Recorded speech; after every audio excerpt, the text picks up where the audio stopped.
Hi, I'd like to welcome you to the course Wisdom from World Religions with Sir John Templeton. This is the first day of 18 days, which will be spread out over the next 6 weeks. And I and my team, we've been working really hard to try to make this course as interesting and as valuable as it can be. For more information about how the course works, please see the orientation video and please look to the course website for more up-to-date information. The theme of this course is Wisdom from World Religions with Sir John Templeton as our guide. And as he writes, evidences are increasing that there's more to why you're here than what you presently know. Your search for that something more can be a sacred adventure into new insights, provocative choices, unexpected turning points, and an enthusiasm to enter the unknown. Here we find many of the themes that we will be covering in this course already foreshadowed, already expressed up front. The most basic idea that I'd like to convey to you right now is that for Sir John Templeton, the quest for spiritual wisdom was also a journey into the unknown. He was a great adventurer of the spirit. He's well known as a financier, as an investor, and perhaps as well known is his enthusiasm and great interest in growing and increasing humanity's spiritual knowledge. And for Sir John, this was not just a matter of scriptural knowledge or reading texts or encountering people from other religious traditions. For him as well, it involved increasing our scientific understanding of religion as well. In fact, what he really was most passionate about was expanding the boundaries of what we know about how spirituality works in our lives. And for that reason, his Templeton Prize gave awards to major figures in religion, and also his Templeton World Charity Foundation, which is funding this course, is very much involved at the cutting edge of science and religion in trying to develop an understanding of why religion and spirituality are good for us and how science can also expand its horizons through deep encounters with spiritual figures and with the wisdom of the world's religions. More practically, the question is, why are you taking this course? What draws you to this course? It's possible that some of the great questions in life are the reason why you found this course. Perhaps you wonder, who am I? It's a deep question. It's an old question.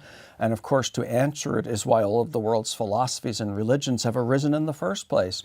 It's a very important question. Who am I? Why am I here? What is here when you think about it? Where are we? What is this place? It's a kind of commonplace everydayness that's wrapped within a deep mystery, a profound mystery. What is the universe? What is the source of the universe? Why is the universe orderly? These are all the kinds of questions that animated Sir John Templeton. These are the kinds of questions that we can find answers to, solid, durable, ancient answers in the world's religious traditions.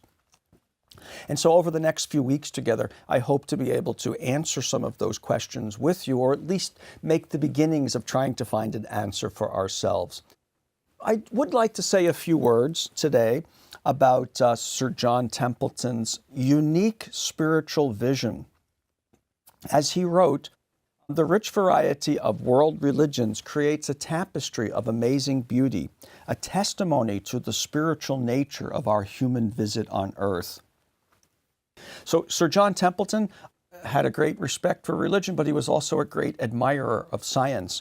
And so it was his hope that through the interaction between science and religion, and on the religion side, between people from all of the world's religious traditions, that there would be what he called for a 100-fold increase in spiritual knowledge over the next 2 centuries. Because as he looked at science, how science has developed in the last 5 centuries, and especially in the last century, there has been such an increase in knowledge that no one can keep up with it. But when he looked to the side of religion, he noticed that real developments in the realm of spirit do seem to be much rarer. They seem to arise less frequently.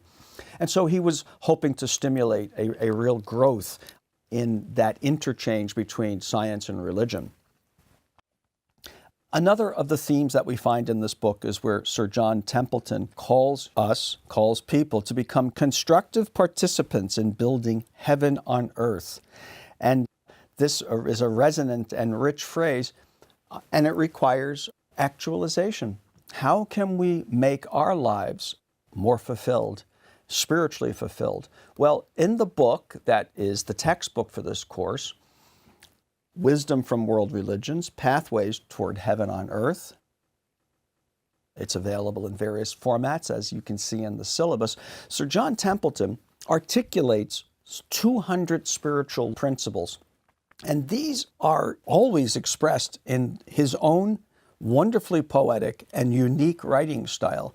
And many of them are so wonderfully crafted that they could actually be carved in stone somewhere. And I have been taken by many of them, and I think about them often. For instance, he refers to the creation, the world in which we live, as being infused with the spirit of the divine. And he speaks about, in his own unique phrase, God life moving through everything. I'll have more to say about that in a later lecture. So this God life that moves through everything is the source of human well-being, and it's the source of the unity of life, and thus it's the source of the unity of science and religion. And he expresses this in 200 pithy statements.